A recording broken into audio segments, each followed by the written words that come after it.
Should offensive views expressed by a long-dead movie actor in an interview he gave nearly 50 years ago cause his name to be removed from an airport?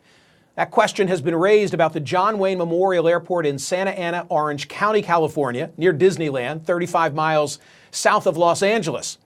In 1979, the airport was dedicated to the macho American icon, who was a local resident and had just died of cancer. Wayne starred in more than 150 films, more than half of them Westerns. Nominated for 3 Oscars, he finally won for 1969's True Grit. But in this woke era that has seen the removal of Confederate statues, new attention is being paid to inflammatory quotes from Wayne's interview published in Playboy Magazine, May 1971, like this one. "I believe in white supremacy until the blacks are educated to a point of responsibility." That and more led to this proposal in the LA Times.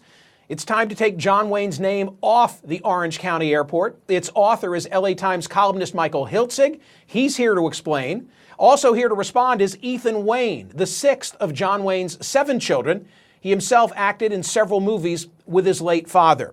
Michael, the 1971 interview preceded the naming of the airport, so presumably those who made the decision to name the airport had awareness of these comments. Sure. I think it was no secret that John Wayne held extreme right-wing views. This was part of his personal persona.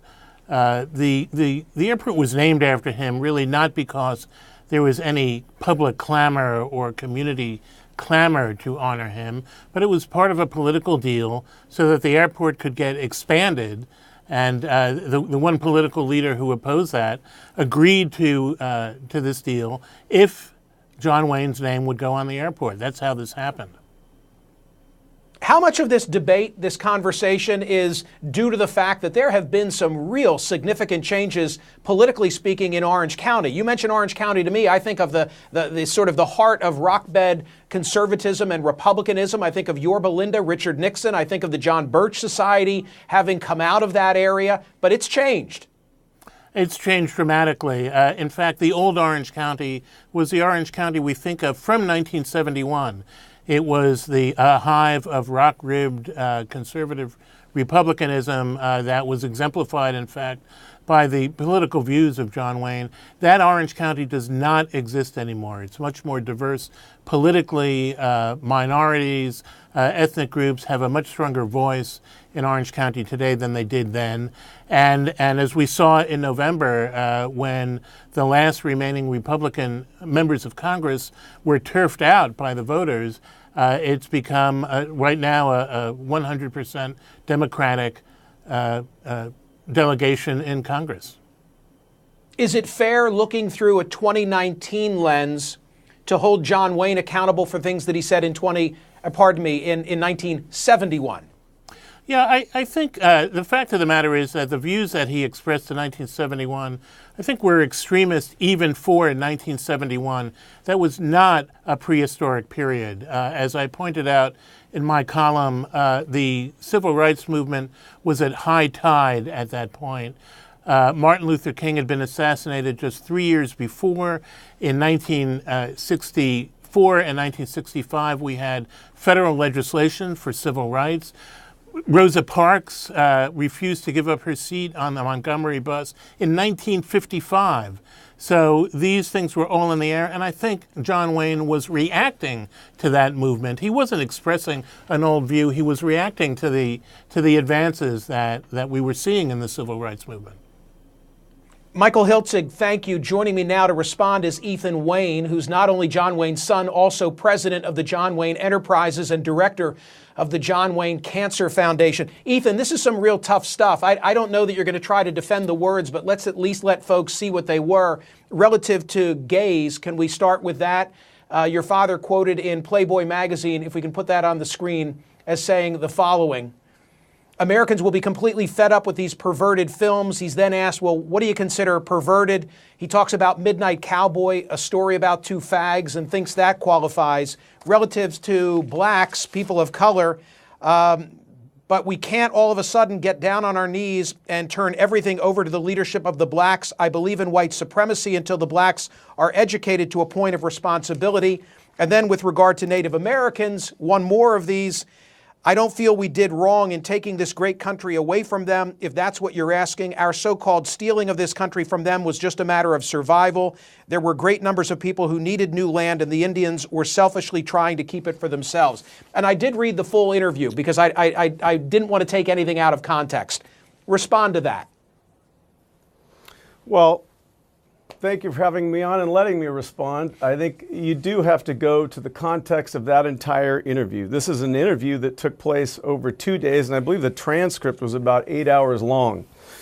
It was a pretty contentious discussion over politics and the film industry. So if we want to, let's start. I think he started with the gay term. He used the word. He used a terrible word, no doubt about it. But he used it not in the context of an individual's sexuality. He used it in the context of the changing landscape of the motion picture business, something that distressed him.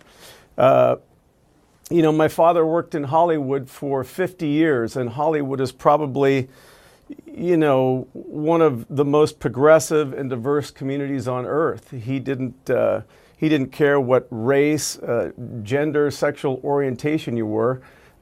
He cared how well you did your job. He took everyone at face value. So the second place you went, I think, was the Native American question. Black. Okay, do that one. Okay. So my father made a mistake that some people make in interviews by repeating the language that the interviewer used. So that's where the term white supremacy came out. In fact, we dug through our archives and we found notes that my father wrote to people at the time who were concerned about his use of that term, and he explained that it was a mistake on his part. He repeated the interviewer's language. He should have said supremacy of responsible people. If you'll read the entire interview, you'll see that they were discussing a group that he believed was trying to use violence to gain power, and my father would never approve of that. He believed in the democratic system. So lastly, I think he went to the American Indians, Native Americans. And I don't think anybody had a closer relationship to the Native Americans than John Wayne. He's being asked pointedly political questions about an issue that we've dealt with for a century and a half before my father gave the interview, and we're still dealing with it today. It's a complex question. My father had a great personal respect for Native Americans. He worked with them, for half his career. When John Wayne and a film crew would come to Monument Valley or to a reservation, it was an economic boon for that tribe and those people. They appreciated him, and I think anyone who knew him would remember him fondly. He had a great respect for them as a people and for their art and culture. How concerned are you? I know you're speaking to me from Irvine in Orange County, where I'm sure it's a great matter of pride to the Wayne family to have that airport named for your dad. How concerned are you that there'll be this groundswell and that 9-foot statue will come down and that the airport will lose its name? Well, obviously we don't want our father attacked, and we don't want to be besmirched by someone who's taking, words from an interview that's 8 hours long and using them out of context. Look, they put my father's name on that airport for the same reason that that Congress voted to give him a Congressional Gold Medal, for the same reason that the President decided to give him a Medal of Freedom. And it's recognition of a lifetime of significant contributions to this country, his community, and to his industry. I think it would be an injustice to judge someone based on an interview that's being used out of context. They're trying to contradict how he lived his life, and how he lived his life was who he was. So any discussion of removing his name from the airport should include the full picture of the life of John Wayne and not be based on a single outlier interview from half a century ago. The argument being that those quotes are not reflective of the interview in total, or at least of the transcript of all that was recorded over the course of those 2 days. Correct. And you're taking a quote where he uses a harsh term in relation to homosexuality. But he's not talking negatively about homosexuality. He's talking about the negative direction that the film industry is taking in regard to sex violence and nudity. And so he spent much more time in the article discussing the violence of a film called The Wild Bunch. He had a formula for delivering family entertainment in a way that's still appreciated today. And when he saw people coming in and trying to add a little bit more to sell more tickets, it was distressing to him. He thought it was bad for the film industry, and I think he thought it was bad for the fabric of the country in general, chipping away, desensitizing people to nudity, sex, and violence.